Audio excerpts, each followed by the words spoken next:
44-օրյա պատերազմի հանգամանքներն ուսումնասիրող ազգային ժողովի քննիչ հանձնաժողովի աշխատանքների մեկնարկից 3.5 տարի անց զեկույցը վերջապես պատրաստ է եւ ուղարկվել է ազգային ժողովի նախագահին։ Չնայած դրան այն այդպես էլ չի ներառվել լիագումար նիստի օրակարգում։ Այս մասին Ֆակտոր TV-ի տաղավարում խոսեց Հայաստանի Հանրապետության ազգային ժողովի պաշտպանության եւ անվտանգության հարցերի մշտական հանձնաժողովի նախագահը։ Ուղարկել եմ ամսի 3-ին, եթե չեմ սխալվում, 1 ամսվա ժամկետում ըստ կանոնակարգ օրենքի պահանջի ազգային ժողովի նախագահը պետք է որոշում կայացնի եւ այդ որոշման հիմքով ուղարկի լիագումար նիստերի օրակարգ։ Այս ուրբաթ, այսինքն Չէ, բայց քանի որ խորհրդի նիստը արտահերթ է եղել, ինքը դուրս մնաց։ Զեկույցը նրա գոյությունը արդեն հիմք է տալի մտածելու, որ նա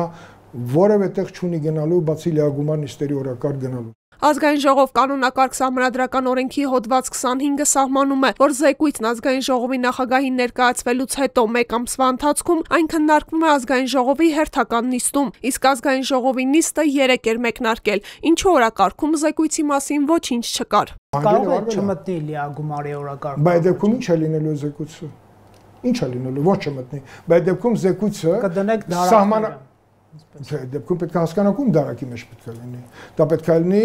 այն դարակի մեջ, որը հասանելի պետք է լինի առաջին հերթին պետական ինստիտուտներին եւ երկրորդ հերթին թույլատրելի սահմանում հասանելի պետք է լինի մեր հասարակության համար։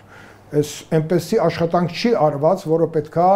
այսպես դնենք դարակը եւ ասենք մենք զեկույց ստեղծեցինք եւ վերջ։ Բա զեկույցի հետևանքները որտեղ պետք է գտնել։ Քոչարյանի խոսքով առաջին 1.5 տարին հավաքագրել են փաստերը, լսել պատերազմի ժամանակ տարբեր պաշտոններ զբաղեցնող կամ զբաղեցրած անձանց, ինչից հետո պատրաստվել է զեկույցը, որը կազմում է 200 էջ։ Եվ մինչ Քոչարյանը ընդգծում է, որ այն արդեն իսկ պետք է ընդգրկված լիներ լիագումար նիստի օրակարգում, ազգային ժողովի նախագահը նախ հակադարձում է, զեկույցն իրեն չի ուղարկվել։ Նախ իրավական առումով ինքը նույնիսկ չի հանձնել։ Իրավական առումով չի հանձնել։ Բան կա, խնդիր կա, այնտեղ իրան հարցրեք, թող ինքը բացատրի։ Ավելին Սիմոնյանը շեշտում է, միևնույնը զեկույցը չէր կարող ընդգրկվել լիագումար նիստի օրակարգում։ Զեկույցը հրապարակվելու է, չի կարա չհրապարակվի։ Այլ հարց է, թե դա կարվի ինչ ֆորմատով, որովհետև եթե նույնիսկ դա մտներ լիագումար նիստ, եթե մտներ, որ կրկնում եմ, չէր կարող եւ չի կարող բոլոր իրավաբանական ձևակերպումները դրա մասին են խոսում, չի կարող մտնել։ Միևնույն է դա լինելու էր փակ ֆորմատով։ Հնարավոր չի զեկույց, որտեղ պայմանական կան մեր զորամասերի, մեր զինված ուժերի մասին տեղեկություններ լինեն ուղիղ եթերում։ Այնինչ, 2 տարի առաջ վարչապետ Նիկոլ Փաշինյանը ոչ միայն մասնակցեց եւ հարցաքննվեց հանձնաժողովի նիստում, այլև հարցաքննության զգալի հատվածը ավելի քան 3 ժամ հեռարձակվեց ուղիղ եթերով։ Գտնում ենք ուղիղ եթերում մեզ լավ ընթացք։ Շնորհակալություն։ Շնորհակալ եմ շատ։ 2020 թվականի 44-օրյա պատերազմի հանգամանքներն ուսումնասիրող քննիչ հանձնաժողովի հարգելի նախագահ, հանձնաժողովի հարգելի անդամներ, պիտի անկեղծ ասեմ, այս հանդիպմանը երկար եմ սպասել։ Վարչապետի 3 ժամանոց խոսքի 2 ժամից ավելին նվիրված էր բանակցային գործընթացի պատմությանը, ինչից հետո Փաշինյանը ի վերջո անդրադարձել էր գլխավոր հարցերից մեկին, ինչու ստորագրվեց եռակողմ փաստաթուղթը եւ պատերազմը դադարեց հենց նոյեմբերի 9-ին։ Կիսափակ ռեժիմով էր հարցաքննվել նաեւ 44-օրյա պատերազմի ժամանակ պաշտպանության նախարարի պաշտոնը զբաղեցրած Դավիթ Տոնոյանը։ Իմ ամենամեծ պատասխանատվությունը նա է, որ ես չկարողացա կանգնեցնել այս պատերազմը։ Այսինքն եւ ընթացքում եւ մինչ պատերազմի սկիզբը իմ ռազմադիվանագիտական հմտությունները, իմ գիտելիքները, իմ կապերը բավարար չեղան, որ ես կանգնացնեմ, չլինի պատերազմի սկիզբը չլինի։ Հրավիրված մյուս պաշտոնյաների հարցաքննությունների արդյունքներն այդպես էլ մնացին փակ դռների հետևում, եւ այդ ողջ ընթացքում ընդդիմադիր ուժերն այդպես էլ չմասնակցեցին որևէ նիստի։ Պատիվ ունեմ խմբակցության քարտուղար Տիգրան Աբրահամյանը դեռ օրեր առաջ էր նշել, անգամ պատրաստի զեկույցից ակնկալիքներ չունեն։ Իշխանություն ներկայացնող անձը, այսինքն կոնկրետ իշխող ուժի ղեկավարը,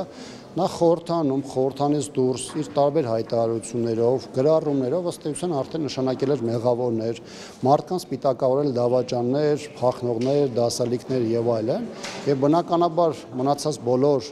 process-ները կլինեին դատարաններում, թե կլինեին քննիչ հանձնաժողովի խորհրդանոց ստեղծված քննիչ հանձնաժողովի միջոցով, ըստ էության ուղղորդվել էին Նիկոլ Փաշինյանի հայտարարություններով։ Ալեն Սիմոնյան, Անդրանիկ Քոչարյան հեռակաբանավեճից հետո փաստացի այս պահին արկախված է մնում հարցը. արդյոք հանրության լայն շերտերի համար հասանելի կլինի երկար սպասված զեկույցի բովանդակությունը, թե դա էլ գաղտնի կմնա ապրիլյան պատերազմի վերաբերյալ զեկույցի նման։ Չեմ կարծում, որ դա միջանձնային ինչ-որ խնդրի հետևանք է, որի պատճառով որը կարող պատճառ հանդիսանար զեկույցը չհրապարակելու, եւ մյուս տարբերակը, որ գտնում եմ, որ չեն գտել հավանաբար նենց միջոց, որպեսզի ավելի հրապարակային ներկայացնեն բացահայտումները, որովհետեւ կապել են ամեն ինչը պետական գաղտնիքի հետ, այսինքն այն մասը, որ հրապարակման ենթակա է, երևի շատ քիչ է, այսինքն հիմնականում իրանք դիտարկում են դա որպես պետական գաղտնիք։ Ռազմական փորձագետները եւս մեծ ակնկալիք չունեն, անգամ եթե զեկույցը որոշ մասով հրապարակվի։ Կարևոր դետալներ հայտնի չեն գալի, դա երեցեք երկրորդական երրորդ է ստացվում։ Այն որ 5 տարուց անցել է, մինչև հիմա չեն կարողում հրատարակեն զեկույցը, դա նշանակում է դա արդեն պատասխան է ինչի տեղի ունեցել։ Իրավապաշտպան Էդգար Խաչատրյանը նաև աշխարհաքաղաքական տարրեր է մատնանշում, որոնք կարող են խոչընդոտել զեկույցի հրապարակմանը։ Լիքը տարեր կային, որ վերաբերում են լուրջ քաղաքականությանը, աշխարհաքաղաքական գործընթացներին եւ նաեւ բանակի խոցելիությունն էին ցույց տալիս,